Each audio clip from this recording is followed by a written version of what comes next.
பிரவீன், சிலை கடத்தல் தடுப்பு பிரிவு ஐஜியாக இருந்த பொன் மாணிக்கவேல் மீது சிபிஐ வழக்கு பதிவு செய்து விசாரணை நடத்தி வருகிறது. இந்த வழக்கு விசாரணையில் தமக்கு ஜாமீன் வழங்க கோரி அவர் மதுரை உயர்நீதிமன்ற கிளையில் மனு தாக்கல் செய்திருந்தார். அந்த மனுவில் இன்று விசாரணை நடைபெற்ற போது பொன் மாணிக்கவேலுக்கு எதிரான ஆவணங்கள் சீலிடப்பட்ட கவரில் நீதிபதிகள் முன் சமர்ப்பிக்கப்பட்டது. அவரை கைது செய்தால்தான் முழுமையான தகவல்களை உண்மையை கண்டறிய இயலும் என்றும், சிலை கடத்தல் என்பது சர்வதேச அளவில் தொடர்புடையது என்றும், சர்வதேச சிலை கடத்தல்காரர்களுக்கும் முன்னாள் ஐஜி பொன் மாணிக்கவேலுக்கும் தொடர்பு இருக்கிறது. அவர்கள் சிலை கடத்தல் பிரிவில் சிலை கடத்தல் செய்து பல கோடி ரூபாய் வரி ஏய்ப்பு செய்ததில் காவல்துறை அதிகாரிகளுக்கும் தொடர்பு இருக்கிறது என்பது சிபிஐ தரப்பு வாதமாக இருந்தது. அவருக்கு முன்ஜாமீன் வழங்கக்கூடாது என்று சிபிஐ தரப்பில் உயர்நீதிமன்ற மதுரை கிளையில் வாதிடப்பட்டது.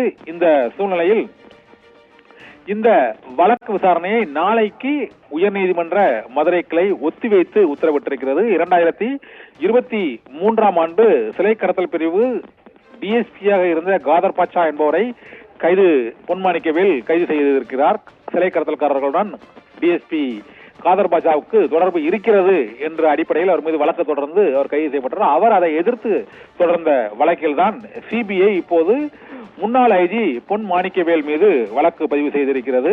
இந்த வழக்கு தொடர்பாக 1000 வழக்குகள் தன் மீது இருக்கிறது, ஆனால் அதை எதிர்கொள்வேன் என்று அவர் கூறியிருக்கிறார். மேலும் நேர்மையான காவல்துறை அதிகாரி என்று அவருடைய பணிக்காலத்தில் பெயர் பெற்ற சிலை கடத்தல் தடுப்பு பிரிவு ஐஜியாக இருந்து தஞ்சை பெரிய கோயில் ராஜராஜன் சிலை உள்ளிட்ட பல்வேறு சிலைகளை வெளிநாடுகளில் இருந்து தமிழகத்திற்கு கொண்டு மீட்பதில் முக்கிய பங்காற்றிய ஐஜியாக இருந்த பொன் மாணிக்கவேல் மீதே சிபிஐ வழக்கு பதிவு செய்து அவர் முன்ஜாமீன் வழங்குவதற்கு எதிர்ப்பு தெரிவித்திருப்பது இப்போது பரபரப்பை ஏற்படுத்தி இருக்கிறது. காவல்துறையின் முன்னாள் அதிகாரியாக இருந்து ஓய்வு பெற்ற ஒருவர் மீது ஏற்கனவே இந்த